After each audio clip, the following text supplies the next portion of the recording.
మాస్టారు. Good morning, కూర్చోండి. Thank you మాస్టారు. మనం ఇన్ని రోజులు పాఠ్య పుస్తకంలో ఉన్న విషయాల గురించి మాత్రమే తెలుసుకున్నాం. ఈరోజు బయట సమాజం గురించి కూడా తెలుసుకుందాం. నేటి బాలలే రేపటి పౌరులని ఎందుకంటారో మీకు తెలుసా? ఎందుకు మాస్టారు? నేటి బాలలే రేపటి పౌరులని ఎందుకంటారంటే, మీరు ఇప్పుడు చిన్న పిల్లలు, మీరు పెద్ద అయిన తర్వాత మీలో నుంచే ఒక మంచి డాక్టరో, లాయరో, ఇంజనీరో, ఇతర రంగాల్లో ఏదైనా ఒక మంచి రాజకీయ నాయకుడిగానో కావచ్చు. ఇప్పుడు రాజకీయ నాయకుడు అని వచ్చింది కాబట్టి నాకు తెలిసిన ఒక రాజకీయ నాయకుడి గురించి మీకు చెప్తా. లాల్ బహదూర్ శాస్త్రి. ఎందుకు మాస్టారు? లాల్ బహదూర్ శాస్త్రి ఎందుకంటే అతను దేశానికి ప్రధానమంత్రి అయ్యుండి కూడా అతను ఒక సొంత ఇల్లును కూడా నిర్మించుకోలేకపోయిండు. అంటే ప్రభుత్వ కాలం అయిపోయిన తర్వాత అతను ప్రభుత్వ కారులను కూడా వినియోగించుకోకుండా ఇంటికి కాలి నడకనే వెళ్ళేవాడు. అతను అంత గొప్ప మహానీయుడు.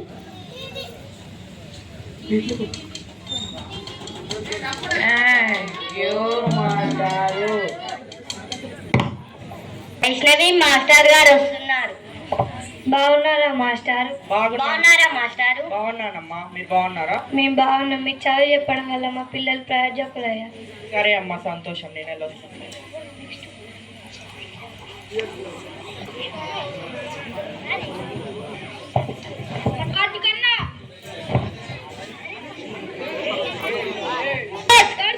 జిందాబాద్ జిందాబాద్ జిందాబాద్.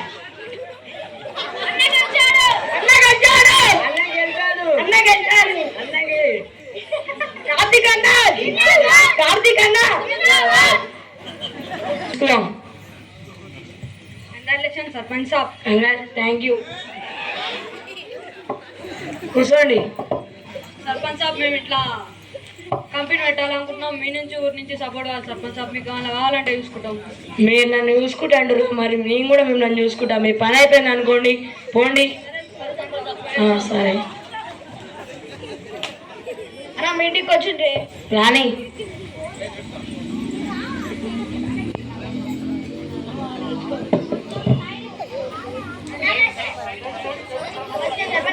నమస్తే నమస్తే. బాగురా అందరూ? మీరు ఎందుకు వచ్చారో తెలుసా? ఇడికి చిన్న సంతకాలు పెట్టడం అవుతానికి. మీరైతే సంతకాలు పెట్టమ్మా, నేను ఇచ్చేసా అని.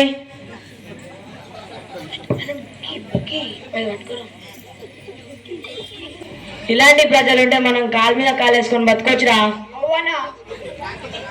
అరే కంపెనీలకు ఫోన్ చేసి పిలిపిరా.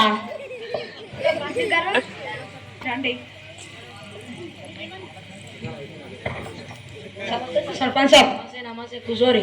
సర్పంచ్ సాబ్, మేము అన్నయ్య ఏవి సర్పంచ్ సాబ్ సంతకాలు మీ అనుమతి మీకు ఇస్తున్నా. మరి నేను మిమ్మల్ని చూసినా మీరు నన్ను చూడరా? మేము కూడా మీకోసం చూసుకోండి సర్పంచ్ సాబ్. సరే సరే సర్పంచ్ సాబ్.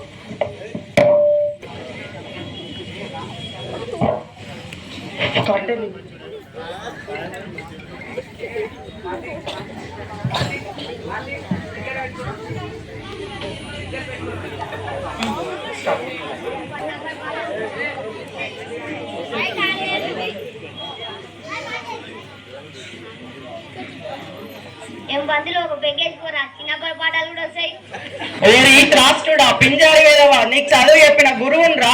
ఎవరిని పట్టుకొని ఏం మాట్లాడుతున్నావు? ఈ ఊరు ఏమైపోతుందో ఏమో. ఊరిని కాపాడాల్సిన సర్పంచ్ యువతను మొత్తం చెడగొడుతుంది.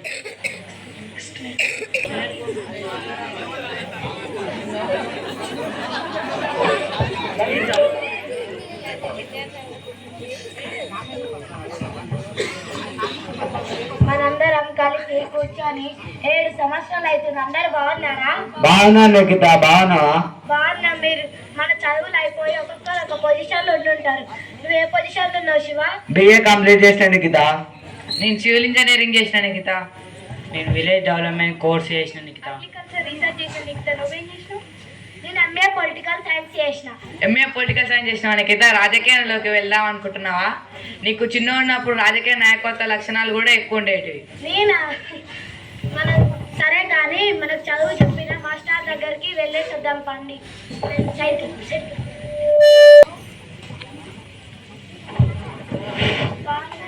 మాస్టర్ గారు?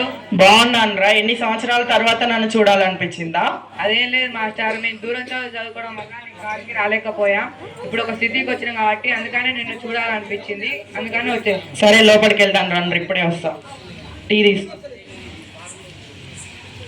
కూర్చొని మాట్లాడు.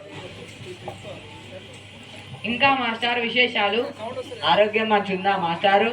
ఆరోగ్యం బాగానే ఉందిరా. మేమందరం బాగానే ఉన్నాం కానీ మాస్టారు మీరే బాధతో ఉన్నట్టు అనిపిస్తుంది. అందుకేనమ్మా నువ్వు నాకు ప్రియ శిష్యురాలు అయ్యింది. ఎందుకు మాస్టారు ఆ విచారం? నా విచారం మొత్తం ఊరు ఏమైపోతుందోననేనమ్మా. మన ఊరిని కాపాడాల్సిన సర్పంచే కంపెనీలకు అనుమతి ఇచ్చి అతను సిటీలో ఉంటాడు. ఈ ఊర్లో ఉన్న ప్రజలు అనారోగ్యంతో గురైతు మన ఊరు నాశనం అయిపోతుందమ్మా కాలుష్యం వల్ల. నాణ్యత లేని కట్టడాలు కట్టడం వల్ల అభివృద్ధి చేశానని చెప్తున్నాడు కానీ ఈ సర్పంచ్ ఊరిని మొత్తం ప్రజలను తన స్వార్థం కోసం ప్రజలను బలి చేస్తున్నాడమ్మా. ఇది రామరాజ్యమో రాక్షస రాజ్యమో నాకేం అర్థమైతలేదు. దీనికి పరిష్కారమే లేదా మాస్టారు? మన ఊరిని దీనికి పరిష్కారం ఎందుకు లేదమ్మా? మీలాంటి మంచి చదువుకున్న వాళ్ళే రాజకీయాల్లోకి వచ్చి ఊరిని అభివృద్ధి చేయాలమ్మా. మీలో నుంచే లిఖితను సర్పంచ్గా నిలబెట్టొచ్చు కదా. నేనేంది మాస్టారు సర్పంచ్ అభ్యర్థిని? మీలాంటి చదువుకున్న వాళ్ళు ముందుకు రావాలమ్మా. సమర్థులు ముందుకు రాకపోతే సోమర్లే రాజ్యం ఏడతారు తల్లి. సరే మాస్టారు, ఆలోచించుకొని చెప్తాం. సరేగా ఆలోచించుకొని చెప్తాం. మాస్టర్ గారు చెప్పింది నిజమే, మన రాజకీయంలోకి దిగుదాం. ఎందుకంటే మన ఊరు ఎట్లా అభివృద్ధి చెందుతుందో మనందరికీ తెలిసి ఉంటుంది. మనం బయట సమాజం మొత్తం చూస్తున్నాం కాబట్టి మన రాజకీయంలోకి దిగుదాం. ఇక నువ్వు ఎంఏ పొలిటికల్ సైన్స్ చేసావుగా, సర్పంచ్గా నువ్వు నిలబడు, మేమందరం ఉంటాం. సరే. అవును, నిలబడదాం, మన గ్రామాన్ని నిలబెడదాం. ముఖ్య గమనిక ఏమనగా ఎలక్షన్ షెడ్యూల్ విడుదలైంది. ఇంట్రెస్ట్ ఉన్న అభ్యర్థులు పాల్గొనవలసిందిగా కోరుతున్నాం. తేదీ 18 నుండి 23 వరకు ఎలక్షన్ల నోటిఫికేషన్ తీసుకోబడుతుంది. అలాగే విత్డ్రాల్ కూడా 24 వరకు తీసుకోబడుతుంది. ఇంట్రెస్ట్ ఉన్న వాళ్ళు ఎవరైనా దీంట్లో పాల్గొనాలని కోరుకుంటున్నాం.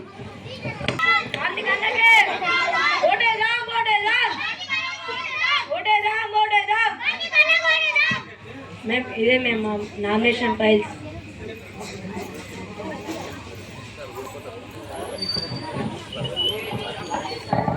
అన్నా మీ నామినేషన్స్ అన్ని కరెక్ట్గానే ఉన్నాయి, ఇక్కడ సైన్ చేయండి.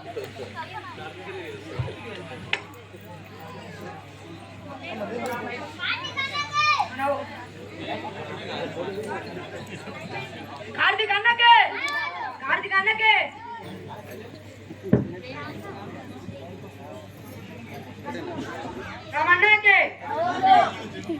రమణ నాయకత్వం. మేడం, నా నామినేషన్ పత్రాలు మేడం.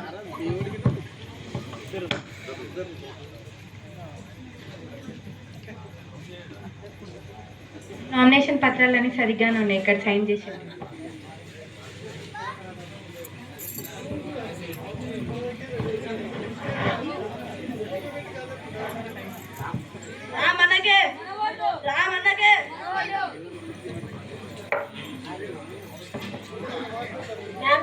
నామినేషన్ పత్రాలు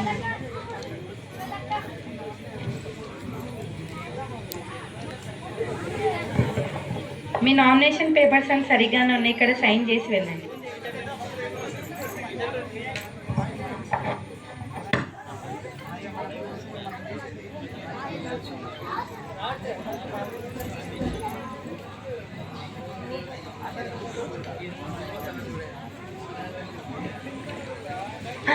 అరే బావా, ఎన్నికలు వస్తున్నాయిరా. ఎవరెవరు పోటీ చేశారో వాళ్ళ దగ్గర పైసలు అడిగి మనం దావా చేసుకున్నాం రా గట్టిగా.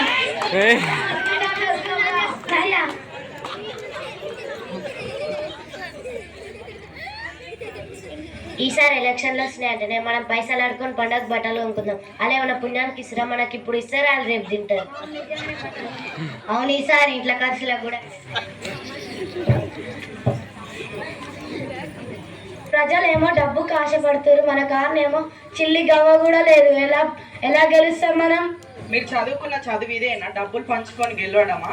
మీరు ఈ జ్ఞానాన్ని సంపాదించారా? మీరు సమస్యను సాధించే సాధకులు కావాలి కానీ డబ్బులు పంచే డమ్మీలు కాకూడదు. సరే సార్.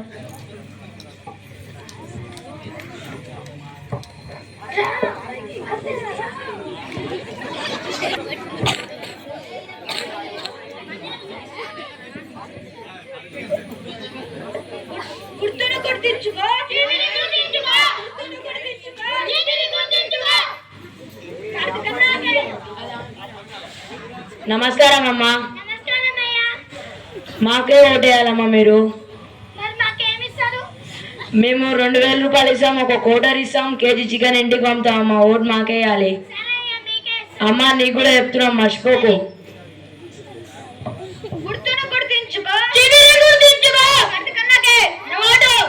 నమస్కారం అయ్యా, మీ ఓటు మాకే వేయాలి. 2000 ఇస్తాం, ఒక కోటర్ ఇస్తాం, కేజీ చికెన్ ఇంటికి పంపుతాం. మాకే వేయాలి ఓటు. సరే అయ్యా. కార్తీక్ అన్నకే ఓటేద్దాం, ఓటేద్దాం. రామయ్య నాయకత్వం, రామన్నకే. నమస్కారం అక్క. నేను మన కులం నుంచి నిలబడుతున్నా. మీకు పెద్దమ్మ గుడి కట్టిస్తా, కమిటీ హాల్ కట్టిస్తా, పింఛన్లు ఇప్పిస్తా పేదవాళ్ళకి. మీరు కూడా మాకే అండి అయ్యా.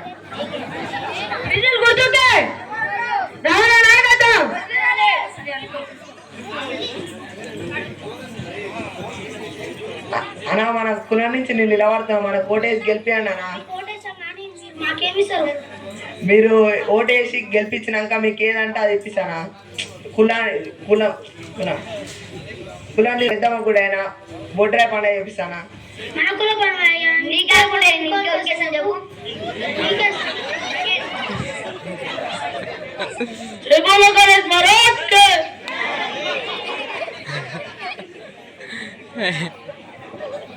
అమ్మ మాకు ఓటేయండి అమ్మా. సేవ చేస్తామమ్మా. గెలిచినాక చేస్తామమ్మా.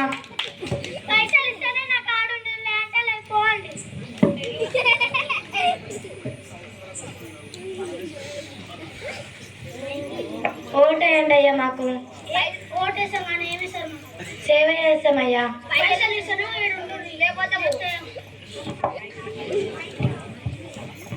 ఒక నిమ్మల గంట జాబ్ చేసుకోకందుకు ఎందుకు మీకు ఈ రాజకీయాలు అవసరమా?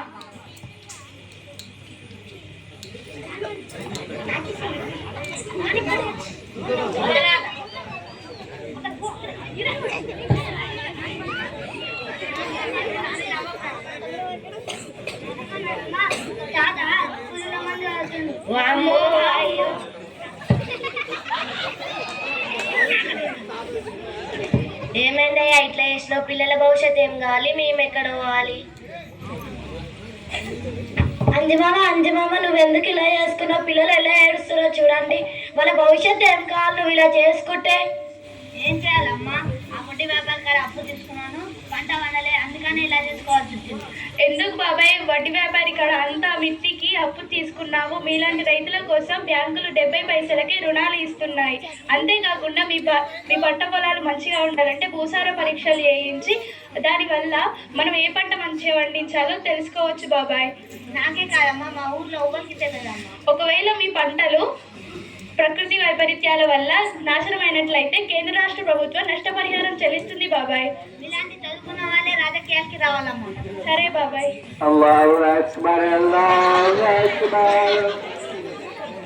మీటింగ్ వేస్తుందంట గ్రామ పంచాయతీ కాడికి. గ్రామ ప్రజలందరూ రావాలి.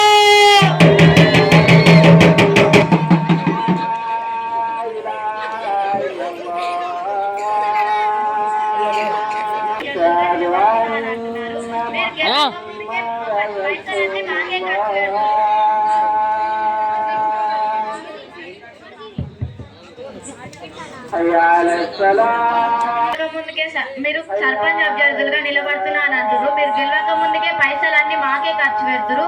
గెలిచినాక మీరు ఆ పైసలు ఏ నుంచి తెస్తారు? అయినా తీసుకున్నాక మాకే ఖర్చు పెడతారని నమ్మకం ఏముంది?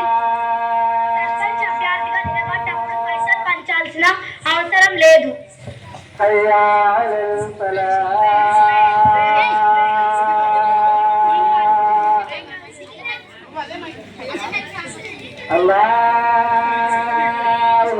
నిలబడ్డప్పుడు పైసలు పంచపోయినా ఏం కాదు. సర్పంచ్ అభ్యర్థులుగా నిలబడుతున్నా అని అంటున్నారు. మీరు గెలవక ముందుకే మీరు పైసలన్నీ మాకే ఖర్చు చేస్తారు. మీరు గెలిచినాక ఆ పైసలు ఏం తెచ్చినా కానీ మాకే ఖర్చు.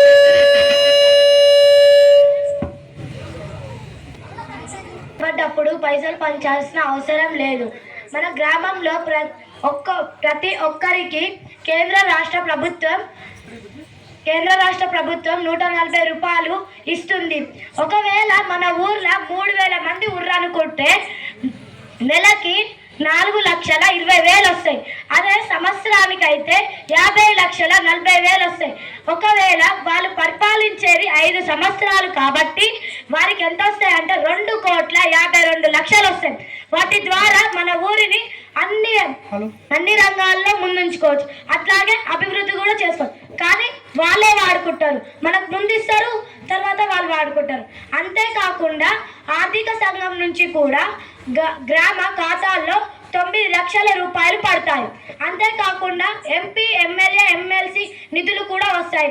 వాటి ద్వారా మన ఊరిని అభివృద్ధి చేసుకోవచ్చు.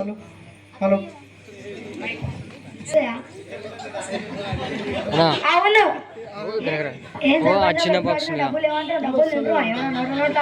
ఓయమ్మో ఇది ఉంటే నా బండారం మొత్తం బయట పడుతున్నట్టుందో. ఈ నుంచి మెల్ల జారుకోవాలి.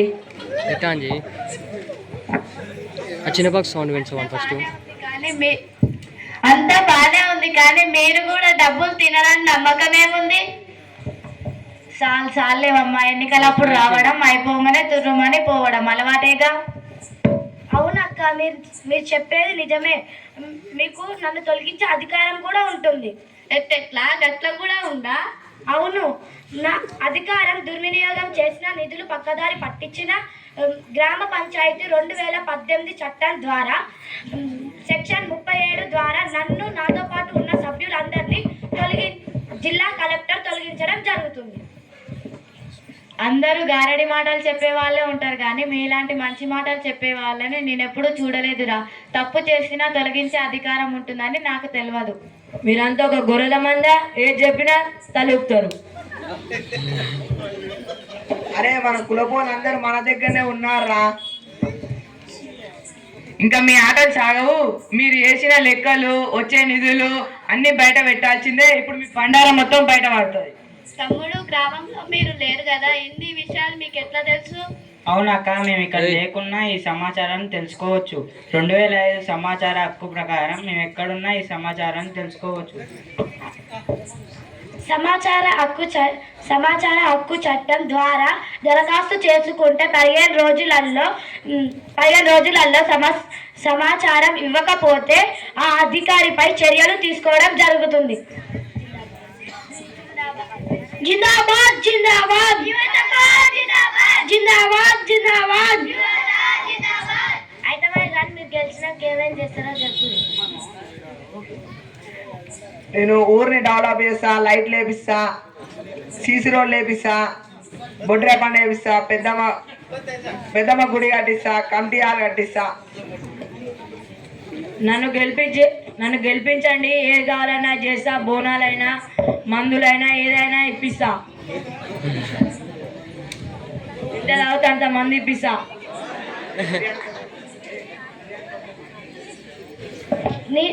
నేను గెలిస్తే గ్రామానికి వచ్చే నిధులన్నీ సక్రమంగా వినియోగిస్తాను. ఒక ఫంక్షన్ హాల్ కట్టించి వాటి ద్వారా వచ్చే నిధులను కూడా ఉపయోగిస్తాను. రైతులకు అండగా నిలబడతాను. కెమికల్ ఫ్యాక్టరీలను తీపిస్తాను. మన ఊరిని అభివృద్ధి చేస్తాను. అట్లనే మన ఊర్లో ఒక గ్రంథాలయం ఏర్పాటు చేసి పిల్లలకి జాబులు వచ్చేటట్టు చేస్తాను. మన గవర్నమెంట్స్ మన వీధికి వీధి లైట్లు వేపిస్తాను. రోజు నీళ్ళు వచ్చేటట్టు చేస్తాను. నాణ్యతమైన రోడ్లు వేపిస్తాను. అట్లనే డ్రైనేజీలు కూడా కట్టిస్తాను. మనకు వాన పడ్డప్పుడు ఊర్లోకి నీళ్ళు వస్తాయి కాబట్టి నాణ్యతమైన డ్యాములు కూడా కట్టిస్తాం. మన గవర్నమెంట్ స్కూల్ని కూడా అభివృద్ధి చేస్తాం. మన గవర్నమెంట్ స్కూల్లో స్ట్రెంత్ ఎక్కువ ఉంటేనే అది నడుస్తుంది. మీరు ఎక్కువ గవర్నమెంట్ స్కూల్కి పంపించాలి. ఎందుకంటే అది ఎంత కష్టపడి వచ్చిందో మీకు తెలుసు, మాకు తెలుసు. అది పోయినాక బాధపడేది ఎవరు? అందరం పడతాం. ఇప్పుడు అందుకనే దాన్ని ఉపయోగించుకోవాలని అనుకుంటున్నాం.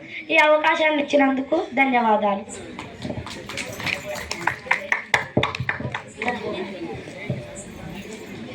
అరే మనం ఇంటికి 2000 కాదురా 4000 అని ఇద్దాం కానీ, 1 కోటర్ కాదురా 2 కోటర్లు అని ఇద్దాం కానీ మనమే గెలవాలరా.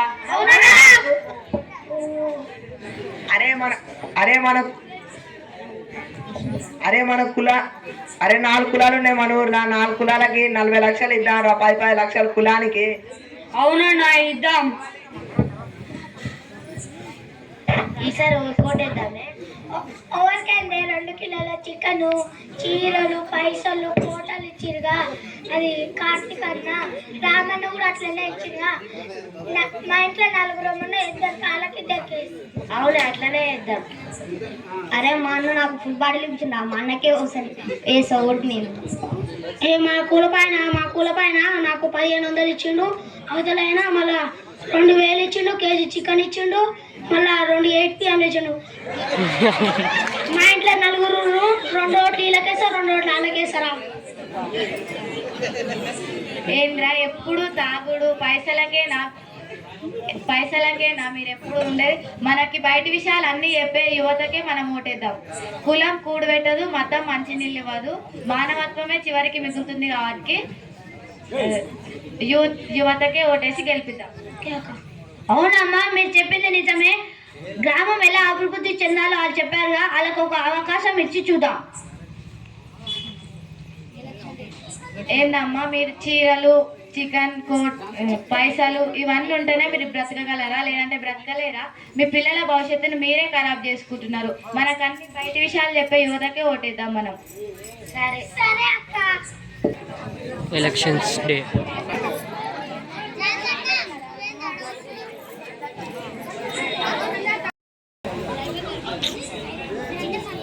Shiva 72. Okay.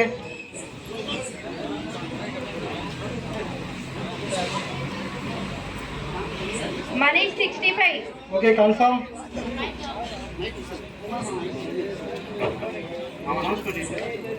Manikanta 42. Okay.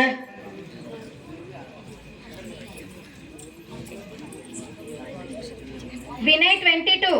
Okay confirm. Siddhu 74. Okay madam. Pallavi 62. Okay confirm madam. అరే అని అసలు జరుపు రాము 65. వాణ్ణి అసలు okay confirm madam. Karthik 72. Okay madam. Nikhita 75. Okay confirm madam. Ushasri 63. Okay madam.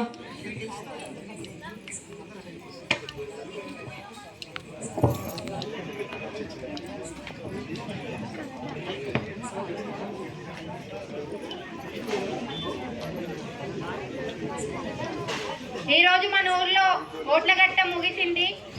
90% polling జరిగింది. మరి కొంతసేపట్లో సర్పంచ్ అభ్యర్థి ఎవరనేది మీకు నేరుగా తెలిసిపోతుంది. కొంచెం సేపు వెయిట్ చేయండి.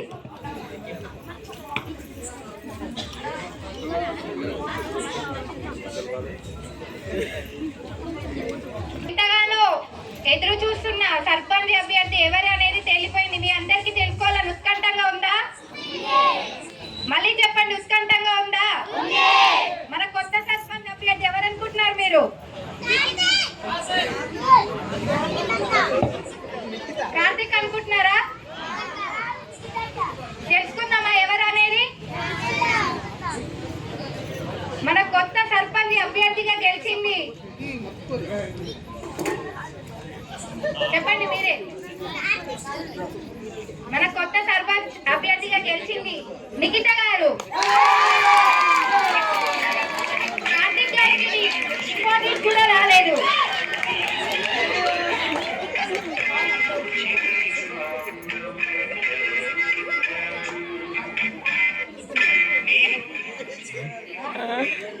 సౌండ్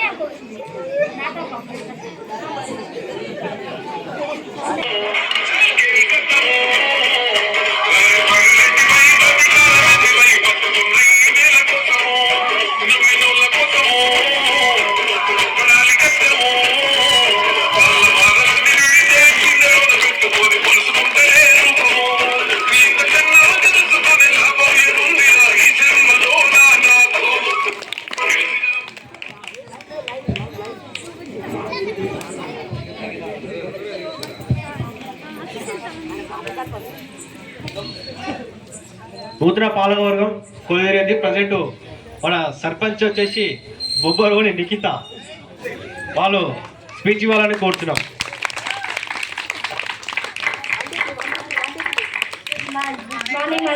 గుడ్ మార్నింగ్ రా. గెలిచినందుకు నాకు చాలా సంతోషంగా ఉంది. అదే అలాగే నేను చెప్పిన విషయాల మీద కూడా మీరు దృష్టి పెట్టి అవి కూడా సక్సెస్ చేయాలని. కంగ్రాచులేషన్స్ రా గెలిచినందుకు. కంగ్రాచులేషన్స్.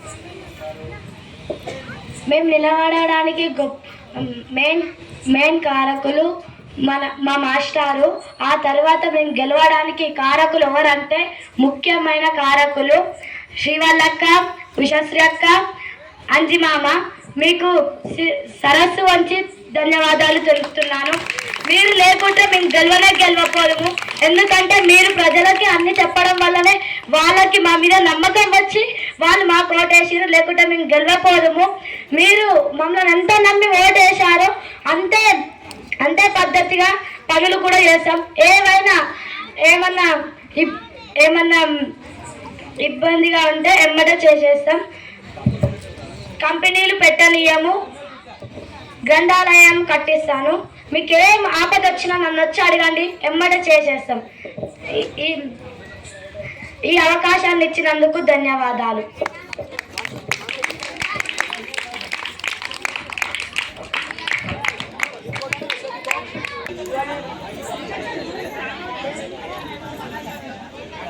ఈరోజు ముఖ్య అంశం ఏమిటంటే మన కొలాస్పల్లి గ్రామం ఆదర్శ గ్రామంగా ఎంపికైనబడింది. దాని ద్వారా మన ఊరికి ఈరోజు కలెక్టర్ గారు ఇచ్చేస్తున్నారు.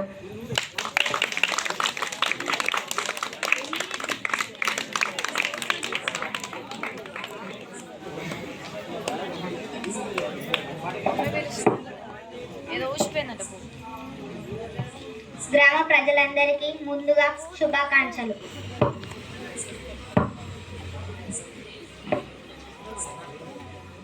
నేను మీ గ్రామానికి రావడం గల కారణం ఏమిటంటే మీ గ్రామానికి ఆదర్శ గ్రామం అవార్డు రావడానికి జరిగింది. ఎందుకంటే ఇంత డిసిప్లిన్గా ఉంది. ఎందుకంటే ఒక కారు ఉంది. ఎందుకంటే సిసి రోడ్ చూడండి, ఏ ఊర్లోనైనా సరే ఎంత నీట్ అంటే చెత్త ఏదన్నా ఉంటుంది. ఈడ చూడండి ఎంత నీట్గా ఉందో. స్కూల్ ఎక్కడుందో, గుడి ఎక్కడుందో, ఏడు ఉండాలో ఆడు ఉన్నాయి. ఎంత నీట్గా ఉందో చూడండి, మీరే చూడు ఒకసారి. ఈడనేమో స్కూల్, ఈడ గుడి, ఈడ ట్యాంక్ అన్నీ ఉన్నాయి చూడండి. చెట్లు అన్నీ ఉన్నాయి. లైట్లు, వీధి లైట్లు, సీసీ రోడ్లు ఎంత నీట్గా ఉన్నాయి చూడండి. నేను నేరుగా మీ గ్రామానికి తెలియజేయాలని వచ్చాను. ఈ అవార్డును 26/1/2026 రోజున ఢిల్లీలో రాష్ట్రపతి గారి చేతుల మీదుగా తీసుకోవడం జరుగుతుంది. Thank you. రాష్ట్రపతి గారు వస్తున్నారు.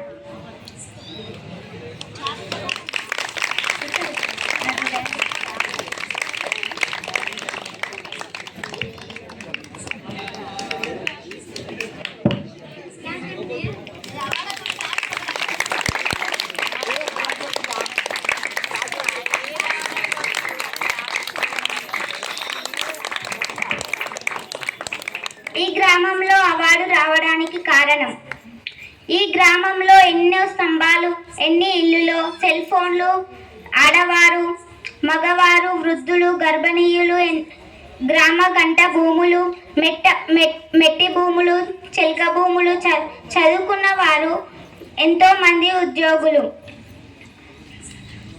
ఎన్ని మంది నిరుద్యోగులు ఉన్నారు.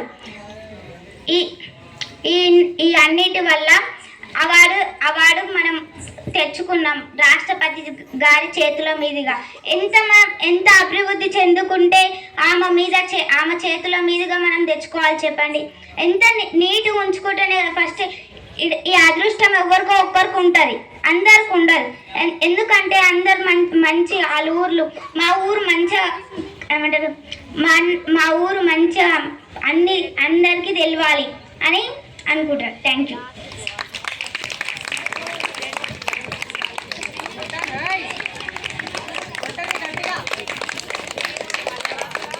ఏదైనా మనకంటే దాదాపు 30 నిమిషాలు ఉంది కదా